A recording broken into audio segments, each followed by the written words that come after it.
What's up, good people? Mark Holmes here, and as always, I want to say thank you all for watching, commenting, subscribing, and being part of the Jobu Sports Report. Without you guys, as well as you ladies, you know that this literally does not work. Hope you all are having a great Taco Tuesday.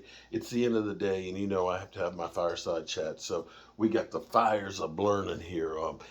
It's on my laptop. My laptop's not really on fire, but it is kind of cool to have it actually on three screens, three different distinctive fires. Look at it, three different ones. They're not the same. It looks kind of cool, doesn't it? But this is actually my on the road set, so that way I could actually do my live streams and things anywhere I go. So, if I'm in the car, I've got my, it's actually holding up the phone at the moment, but I've got my MiFi Wi-Fi system, so that way I can hook up the computer literally if I get a cell service and all that. And maybe one day, maybe I'll end up having like the mobile man cave, and we'll be able to just go someplace and just pop out and do like a meet and greet, tailgate, and have a great time. So here's an interesting thing here. Interesting. Actually, before I get into the interesting things here, um, keep Joseph Heatherly. Joseph Heatherly is one of the great supporters of this channel. He's like my brother from another mother. He called me earlier today and told me about his mother-in-law had a heart attack. And so he was going to, take care of his wife and find out what's going on and so on. And that found out the good news is it's a mild one. She's going to be okay. But then he found out his mother, on the same day, this is crazy. There is a full moon out. It's supposed to be a lunar eclipse tonight. Maybe that's why stuff is just crazy today. But found out that his mother is in the hospital and has ALS, Lou Gehrig's disease. And unfortunately, there's nothing that you can do for that one. And so keep Joseph Heatherly in your thoughts and prayers. And if you see him on the chats and stuff, let him know that you're thinking about him and things. I've let him know, call me at any time, day or night, if you need to talk and stuff like that. So definitely do that. We got to look out for each other. The world is so full of hate. I am trying to specifically tone down a lot of the rhetoric and the hate and stuff because I don't like what's going on. Football used to be a thing that would bring people together. It's something that I truly love, that I don't want it to be something that ends up dividing people. So the Cowboys lost in the whole Odell Beckham Jr. situation and stuff, and we'll see if anything comes of that. I still have my doubts. But just in case, I've been looking online and finding out, can you actually eat crow? Can you eat crow? And they say you can. You can find it in some specialty stores. They say it's kind of like dark meat. It's kind of gamey. It's kind of tough like leather and stuff. So I'm trying to figure out if I can actually get some crow, if I need to eat some crow. And if that's really a thing. So, but I was wondering, is a raven kind of like a crow? Is that interchangeable? Anyway, I digress. One thing that's going to happen this weekend is the weather in Green Bay. It's going to be Green Bay-esque. It's going to be about 32 degrees at kickoff, and then the temperature is going to drop. Long day. Long, hard day. The temperature is going to drop. I'm not going to say it's going to be the frozen tundra like the Ice Bowl where it was like -3 and air temperatures and wind chills of minus like 25 or something like that. But it is going to be cold, and the Cowboys are not a cold weather team.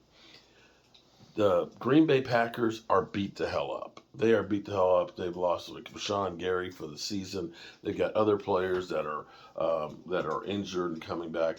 Aaron Jones was in a walking boot on Sunday. They say he'll be able to practice and will play, but you got to think that he's not going to be a full go at all. So you're sitting here looking and saying they're beat up, they're a wounded animal, but it is going to be cold, Green Bay-esque weather.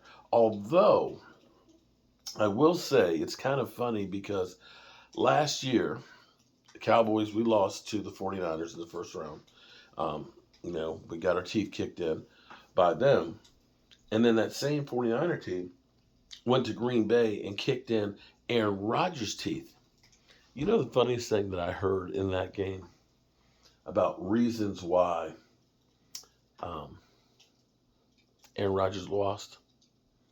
The pass that they gave him, it was cold.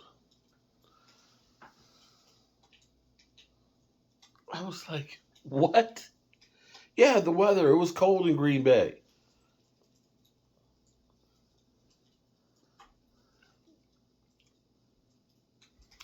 You do know San Francisco, it's chilly, but it's not cold. It's not icy. It's not below freezing. Green Bay is known as the frozen tundra, the ice bowl. You're going to tell me that you're going to go ahead and say the cold bothered Aaron Rodgers, but it didn't bother the warm weather team? Is that, come on, people. All right, so in other news, we got other things that we're also dealing with too. Zeke Elliott is expected to practice and to play this weekend, but he will be wearing a brace. He will be wearing a brace, which will slow you down some. It will keep the leg stable and keep you from doing more damage. I don't know what kind of brace that he has. I know Commonwealth Orthopedists, which are actually now the Washington Commanders, their training center is now the uh, Commonwealth Orthopedic Center. So I had the same, or no wonder my knees are screwed up. I had the same orthopedic that did surgery on my knees that work on the Washington Commanders. Okay, I guess mine was better than Chase Young, so he must have had a different doctor. But the knee brace I have, it's actually made so it's all like on one side. So you've got the straps. It's like two Velcro straps above on the thigh, and two that are on the calf. And then it has the bar that's in there, and it's custom made for my knee, and it has like a dial on it. So what it does, this is actually pretty cool because with my personal knee, the problem is because my other knee got bad, I started leaning on the other knee. And so what's happened is the knee joint is like this, and it's basically ground into the other bone. The knee brace ends up pushing against it and basically straightening it out. So it's actually relieving the bone on the bone. And it's funny, I hate wearing the brace because it's bulky and it's hard to put long pants over it. So it ends up being, you can't wear skinny jeans with the knee brace. And it doesn't work on the outside of it. So it's better to have it in shorts, but you can't do that in the wintertime. But when you wear it and you end up dialing it up, which basically is adjusting it, it relieves that pressure and it almost feels like you got a spring in your leg so you can really pop and jump. So for me, it does actually do a lot. But being an NFL running back, I'm not sure how well that's going to work. It's going to definitely slow him down some. But he will play. So that's some good news there. Then we have James Washington. James Washington, they're talking about putting him into the practice window to get him out on the field, which means that they've got 21 days for him to actually play, which is great news. Because if you're following along with Odell Beckham Jr., here's actually where this could kind of work out good for us, is Odell Beckham Jr., they're talking about in December, sometime early December to be ready. You may have James Washington actually ready before then. Maybe in a week or two that he's actually able to go out on the field. And so you can kind of get a test run right there to see how well he is and if you definitely need Odell. So if you end up saying, okay, we're interested, we want to see you actually get ready to get out on the field and stuff and delay it, you may have a chance to see if James Washington is going to be able to be the guy that you need and then not sign Odell. He's already on the roster. You've got that. We also are getting closer to the practice window for Tyron Smith, where he could be back by December as well. And so now you've ended up getting Tyron Smith added onto the offensive line. I've had so many discussions with my man DMV and E2 Blue and, of course, Brother Roz and stuff about, do the Cowboys make him a swing guard tackle or do we insert him in the line? I'm more of insert him in the line and kick Tyler Smith back to guard where he worked out. Because Connor, there's no way you can tell me that having Connor McGovern versus Tyler Smith at guard, if Tyler Smith is fully healed at tackle, is not make that offensive line really, really good. So in some regards, the Cowboys are going to be getting reinforcements between now and December that may make a big, big difference for the team. All right, so that's what I got for you guys. I hope you guys have enjoyed this fireside chat. I am at the Hotel Motel Holiday Inn, and that's why we've got the fire on the screen. But the funny thing, this is one of those things that maybe it's psychological, but I honestly feel like I've got heat coming off. I keep leaning closer to you guys. It honestly feels like there's heat. It's not a real fire, but I swear I feel heat off of this, and I keep kind of. I'm telling you, it's kind of. I feel warm. I feel kind of hot right here. I do. I'm serious. I feel heat coming off of the screens. Yes, I'm crazy, but I'm looking forward to the Green Bay game this weekend, and then Monday night seeing the Washington Commanders, who actually beat the hell out of Kirk Cousins. I actually want to see them do that to Jalen Hurts. I want to see them make Jalen Hurts hurt. Sorry. It's been a long day. I got up at 5:30 this morning.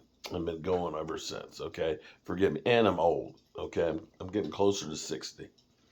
Anyway, as we get ready to get out of here and actually climb under the covers and go to sleep,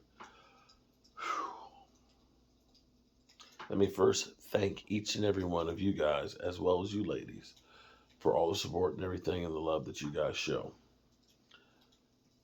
And let me also remind you to be sure you tell the ones that you love them. And also, one final person, our friend of ours, Marvine. Marvine comes over, it's a great friend of Tracy's. Marvine lost her grandmother, who was 105 years old. Yeah. So my thoughts and prayers go out to Marvine. Her grandmother, she was cool. I remember going to her 100th birthday party, and I was like, she's 100? Are you kidding me? And you imagine the things that she had seen in the world. 105 years.